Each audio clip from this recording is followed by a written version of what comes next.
नमस्कार बच्चों। Chemistry practical में क्लास 12th में कैसे क्वेश्चंस आते हैं, क्या लिखना रहता है, इस पर अपन एक वीडियो पहले बना चुके हैं। आज अपन इन प्रैक्टिकल्स को और ख़ास तौर पर जो मुख्य प्रैक्टिकल में प्रश्न आते हैं उसे समझने का प्रयास करेंगे।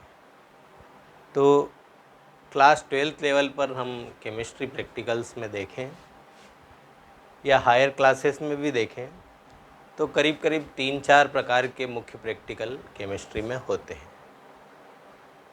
तो इसमें एक होता है क्वांटिटेटिव एनालिसिस, दूसरा क्वालिटेटिव एनालिसिस और तीसरे आते हैं लेबोरेटरी प्रिपरेशंस। क्वांटिटेटिव एनालिसिस में हमें मात्रा ज्ञात करनी पड़ती है, क्वांटिटी ज्ञात करना रहता है।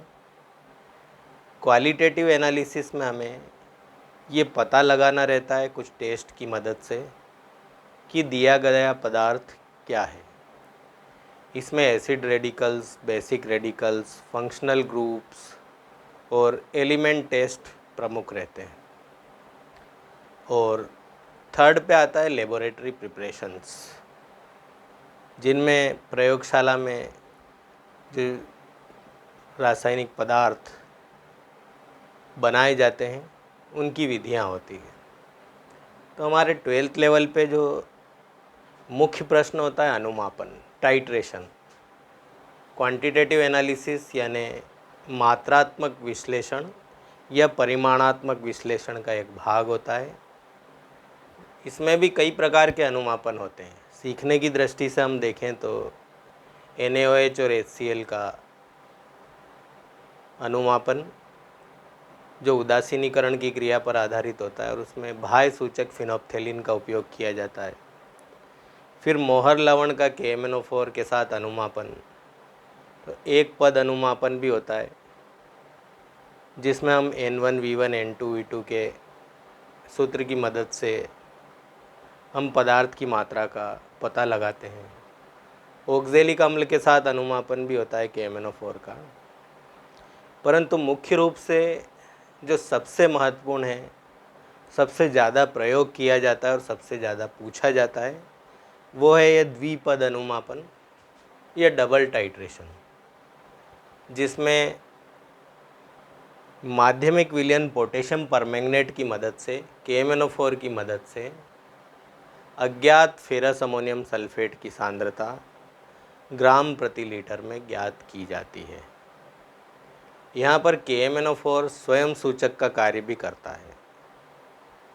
तो इसमें हम KMnO4 के साथ अनुमापन पहले ज्ञात फेरस अमोनियम सल्फेट के साथ करते हैं और रीडिंग नोट करते हैं, और फिर अज्ञात फेरस अमोनियम सल्फेट के साथ भी अनुमापन करते हैं और रीडिंग नोट करते हैं। अब इसमें मुख्य रूप से कुछ समझने वाली बातें ये हैं कि जो ज्ञात फेरस अमोनियम सल्फेट का विलयन होता है, हालांकि वो आपको बना बनाया प्रिपेयर्ड तैयार दे दिया जाता है। पोटेशियम परमैंगनेट का विलयन भी बना बनाया तैयार प्रिपेयर्ड दे दिया जाता है, परंतु फिर भी इसकी बेसिक जानकारी हमें होना चाहिए कि आखिर ये बनाया कैसे जाता है। तो ज्ञात फेरस अमोनियम सल्फेट का तुल्यांकी भार होता है 392 और ये तुल्यांकी भार कैसे निकाला जाता है कि किसी भी पदार्थ का जो अणुभार होता है, मोलिकुलर वेट होता है, उसमें जब संयोजकता का भाग दे दिया जाता है तो हमें तुल्यांकी भार या इक्विवेलेंट वेट प्राप्त होता है। और अणुभार क्या होता है? उसमें जितने भी परमाणु हैं उस अणु में, उस पदार्थ में, उन सभी परमाणुओं का भार अगर जोड़ दिया जाए तो हमें अणुभार प्राप्त हो जाता है। उस अणुभार में जब हम जनरली संयोजकता का भाग दे देते हैं तो हमें तुल्यांकी भार प्राप्त हो जाता है। जैसे एक छोटा सा उदाहरण लें अपन, सोडियम हाइड्रोक्साइड। तो सोडियम हाइड्रोक्साइड के एक मॉलिक्यूल में सोडियम परमाणु है, ऑक्सीजन परमाणु है और हाइड्रोजन परमाणु है। सोडियम का परमाणु भार होता है 23, ऑक्सीजन का परमाणु भार होता है 16 और हाइड्रोजन का परमाणु भार होता है 1, क्योंकि उसमें न्यूट्रॉन नहीं होता है। और सोडियम में 1 न्यूट्रॉन ज़्यादा होता है, 12 न्यूट्रॉन होते हैं और 11 प्रोटॉन होते हैं। तो न्यूट्रॉन और प्रोटॉन की संख्या का जो योग होता है वो परमाणु भार होता है। तो इस प्रकार सोडियम 23, ऑक्सीजन 16 और हाइड्रोजन 1, चारों को जोड़ दें तो अपन प्राप्त करेंगे 40। और NaOH में एक OH जुड़ा है, यानी संयोजकता उसकी 1 है, तो 40 को 1 से भाग दें तो 40 ही प्राप्त होता है। तो इसका अणुभार भी 40 होता है और तुल्यांकी भार भी 40 होता है। तो इस प्रकार से हम किसी भी पदार्थ का तुल्यांकी भार निकाल लेते हैं। तो यहाँ पर 392 तुल्यांकी भार है फेरस अमोनियम सल्फेट का, जिसका सूत्र हम देखें फेरस अमोनियम सल्फेट का, तो ये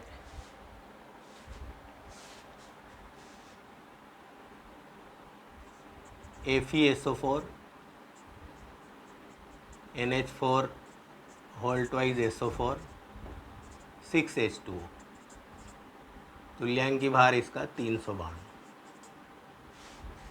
तो ये एक डबल साल्ट है, क्योंकि 2 साल्ट से मिलकर ये बना है, और जिसको पानी में अपन घोलें तो अपने सभी अवयवी आयनों का विशिष्ट परीक्षण ये दे सकता है, इसलिए अपन इसको डबल साल्ट कहते हैं। सामान्य इसका देसी नाम है मोहर लवण या मोहर सॉल्ट, और रासायनिक नाम अगर अपन देखें पूरा तो फेरस अमोनियम सल्फेट हेक्साहाइड्रेट, 6 इसमें वाटर मॉलिक्यूल है, इसलिए इसका नाम हो जाएगा फेरस अमोनियम सल्फेट हेक्साहाइड्रेट। 392 इसका इक्विवेलेंट वेट है, तुल्यांकी भार है, और ज्ञात जो है वो N/60 है, यानी जितना भी दिया हो N/60 दिया हो तो 60 से भाग दे देंगे। तो 392 को 60 से हम भाग देते हैं तो हमको प्राप्त होता है 6.53 ग्राम प्रति लीटर। तो 6.53 ग्राम हम तोल लेंगे रासायनिक तुला में, और रासायनिक तुला अवेलेबल ना हो तो इलेक्ट्रॉनिक बैलेंस से तोल के और इसको 1 लीटर पानी में अपन डिज़ोल्व कर लेते हैं। फिर जो हमारा माध्यमिक विलयन है पोटेशियम परमैंगनेट KMnO4, इसका भी सामान्य जो साधारण नाम है लाल दवा भी इसको कहते हैं, और इसका इक्विवेलेंट वेट होता है 158, परंतु एसिडिक मीडियम में इसका तुल्यांकी भार होता है KMnO4 का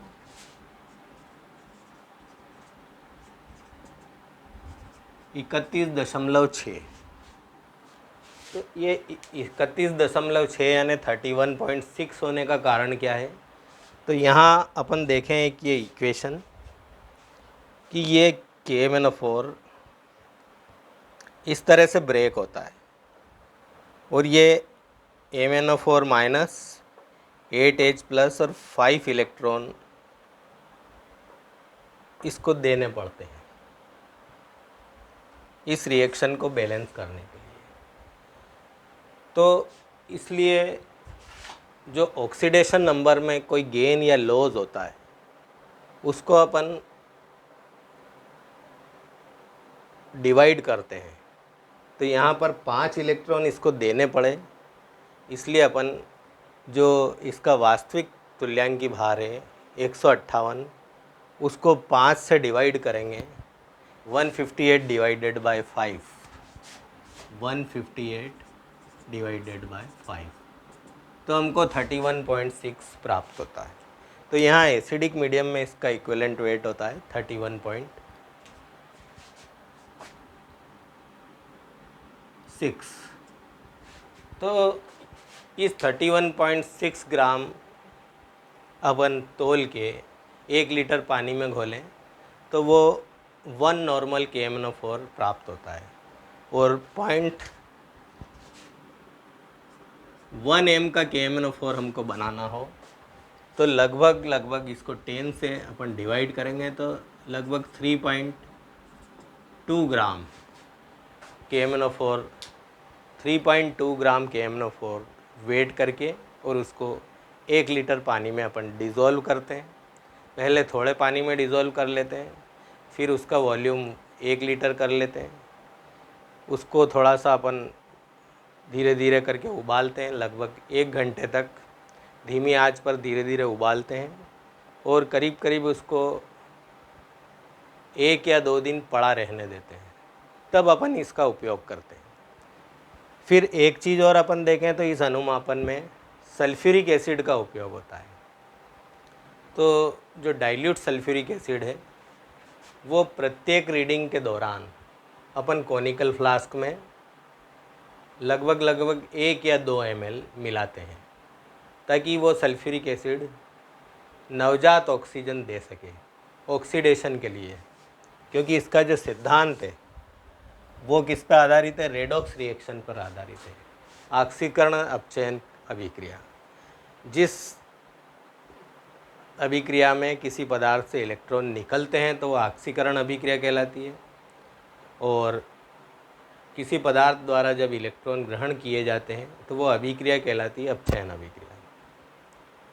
तो यहाँ पर जो पोटेशियम परमैंगनेट है वो ऑक्साइडाइजिंग एजेंट की तरह कार्य करता है, और जो फेरस अमोनियम सल्फेट है वो रेड्यूसिंग एजेंट की तरह कार्य करता है। तो ये तो हो गया इसका सिद्धांत। अब अपन जब लिखना शुरू करते हैं तो जो क्वेश्चन हमको दिया है वो उद्देश्य की तरह लिखते हैं। यहाँ पर दिए गए N/60 फेरस अमोनियम सल्फेट की सहायता से अज्ञात फेरस अमोनियम सल्फेट की सांद्रता ग्राम प्रति लीटर में ज्ञात करना है और माध्यमिक विलयन KMnO4 का उपयोग करना है। उद्देश्य के बाद हम लिखते हैं आवश्यक सामग्री। तो आवश्यक सामग्री में आवश्यक उपकरण अपन देखें तो burette, pipette, conical flask, beaker और टेस्ट ट्यूब, ये मेन आवश्यक उपकरण है। और आवश्यक रसायन में अपन जिन रसायन का प्रयोग करते हैं वो है फेरस अमोनियम सल्फेट का ज्ञात विलयन, फेरस अमोनियम सल्फेट का अज्ञात विलयन, पोटेशियम परमैंगनेट का विलयन, तनु सल्फ्यूरिक एसिड। इन चीज़ों का अपन को आवश्यकता पड़ती है। तो ये हो गया आवश्यक रसायन। उसके बाद अपन लिखते हैं इसमें सिद्धांत। तो सिद्धांत में आपको ये इक्वेशन लिखनी पड़ेगी। Potassium permanganate, ferrous ammonium sulphate, sulphuric acid, potassium sulphate, manganese sulphate, ferrous sulphate, ammonium sulphate और वाटर। तो यहाँ पर जो Fe2+ है यानी फेरस है उसका Fe3+ यानी फेरिक में ऑक्साइडेशन हो जाता है, ऑक्सीकरण हो जाता है। और ब्यूरेट के अंदर अपन भरते हैं 0 तक पोटेशियम परमैंगनेट। उसमें भी अपन पहले ज्ञात के साथ रीडिंग लेते हैं। पिपेट 20 या 25 ml की भी हो सकती है। पिपेट की सहायता से कोनिकल फ्लास्क में लेते हैं अपन फेरस अमोनियम सल्फेट। उसमें 1 ml के लगभग हल्का गरम करके गरम करके और फिर ठंडा करके तनु H2SO4 डाल देते हैं ताकि नवजात ऑक्सीजन प्राप्त हो सके। और ब्यूरेट की सहायता से ड्रॉप बाय ड्रॉप करके शेक करते हुए पोटेशियम परमैंगनेट सॉल्यूशन को अपन कोनिकल फ्लास्क में तब तक मिलाते हैं जब तक कि हल्का स्थायी गुलाबी रंग प्राप्त न हो जाए। इस प्रयोग को अपन तब तक दोहराते हैं जब हमारी 2 समान रीडिंग्स प्राप्त न हो जाए। 2 समान रीडिंग प्राप्त होने तक अपन इस प्रयोग को दोहराते हैं। तो यहाँ पर अपन 8.0 और 8.0 ये हम रीडिंग आप वही लिखेंगे जो आप प्रयोग में करेंगे। हमने जो प्रयोग करा उसमें ये रीडिंग आई, इसलिए समझाने की दृष्टि से अपन ने ये रीडिंग लिखी। तो यहाँ पर सिद्धांत लिखने के बाद और आवश्यक सामग्री लिखने के बाद विधि आप चाहें तो विधि में जो अपन ने बताया है और जो अपन करते हैं कि ब्यूरेट में अपन ने लिया पोटेशियम परमैंगनेट, कोनिकल फ्लास्क में लिया फेरस अमोनियम सल्फेट का सॉल्यूशन, पहले ज्ञात विलयन के साथ अनुमापन करा, फिर अज्ञात विलयन के साथ अनुमापन करा, उसमें 1 ml तनु H2SO4 मिलाया और हल्का स्थायी गुलाबी रंग आने तक अपन रीडिंग नोट करते हैं। जब तक 2 समान रीडिंग प्राप्त नहीं हो जाती तब तक प्रयोग को दोहराते हैं और ड्रॉप बाय ड्रॉप शेक करते हुए सॉल्यूशन को डालते हैं। और प्रयोग करने से पहले सभी उपकरणों को पहले पानी से धोते हैं और फिर जिस विलयन को उसमें भरना है वो थोड़ा विलयन लेकर उससे भी उसे खगाल लेते हैं, उसके बाद अपन प्रयोग करते हैं। ये इसकी कुछ सावधानियां हैं। अब मेन समझने वाली बात यह है कि आपको 2 तो इसकी टेबल बनानी है। सबसे पहले लिखेंगे क्रमांक, पिपेट की रीडिंग जो फिक्स रहेगी, जितना ml का आपका पिपेट रहेगा, 20 ml का होगा तो यहाँ 20 लिखेंगे और 25 ml का होगा तो यहाँ 25 ml लिखेंगे। फिर ये प्रारंभिक रीडिंग आप ब्यूरेट को वापस 0 तक KMnO4 को भरते रहेंगे तो अच्छा रहेगा, रीडिंग अच्छी आएगी। तो ये प्रारंभिक रीडिंग 0.0 ml ही रहेगी। और ml या cc यानी क्यूबिक सेंटीमीटर भी इसमें लिख सकते हैं, दोनों एक ही बात है। तो जो पहले प्रयोग में हमारी रीडिंग जब हमने ज्ञात FAS का अनुमापन करा KMnO4 के साथ तो 7.1 और फिर 2 समान रीडिंग आई 7.0, तो फाइनल रीडिंग हो गई हमारी 7.0। इसी प्रकार जब हमने अज्ञात के साथ अनुमापन करा तो ये हमारी पिपेट की रीडिंग हो गई 25 ml और ये प्रारंभिक रीडिंग हो गई 0.0 ml और ये पहली रीडिंग 8.1 ml और फिर 2 समान रीडिंग प्राप्त हो जाती है 8.0 ml 8.0 ml। तो ये फाइनल रीडिंग अपन जो भी हमारी लास्ट रीडिंग आएगी वो हमारी फाइनल रीडिंग हो जाएगी 8.0 ml।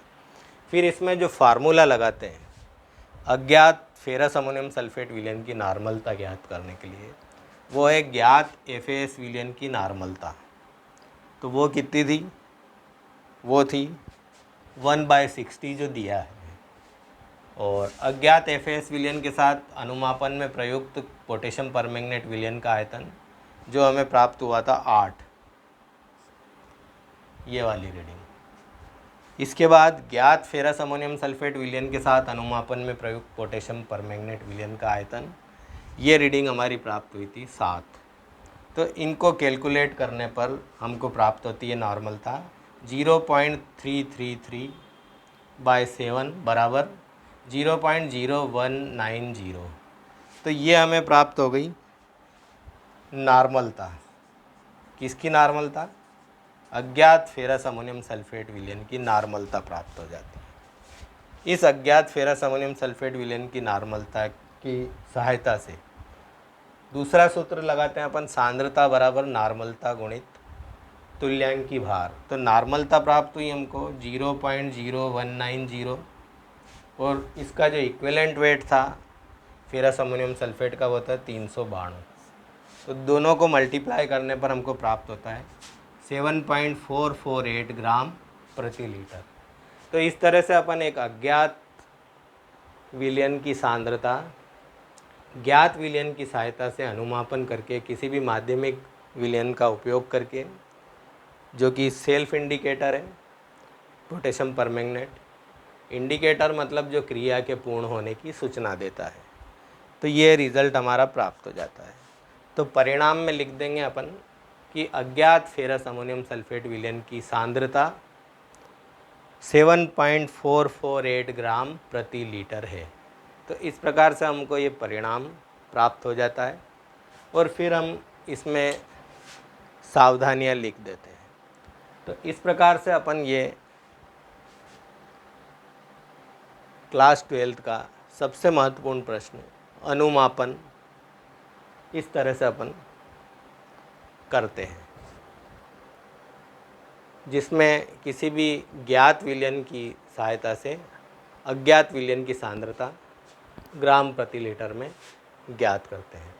और इसको द्विपद अनुमापन कहते हैं क्योंकि ये 2 पदों में पूर्ण होता है। पहले अपन अनुमापन ज्ञात के साथ ज्ञात विलयन के साथ करते हैं, माध्यमिक विलयन वही रहता है, और दूसरे पद में अपन अनुमापन अज्ञात विलयन के साथ करते हैं। और फिर सूत्र में मान रख के पहले नॉर्मलता निकाल लेते हैं और फिर सांद्रता के सूत्र में मान रख के उसकी सांद्रता हम निकाल लेते हैं। तो ये था आपका प्रैक्टिकल का पहला प्रश्न, अनुमापन। 2 प्रश्न जो महत्वपूर्ण है वो भी हम और देखेंगे इसमें। जो खास परीक्षा में पूछे जाने वाले एसिड और बेसिक रेडिकल्स हैं वो कैसे निकालते हैं, उनका टेस्ट, सरलतम टेस्ट क्या है, और functional groups alcohol, phenol, ether, aldehyde, ketone, carboxylic acids, amine, amides, इनके परीक्षण किस प्रकार करते हैं और कैसे लिखा जाता है।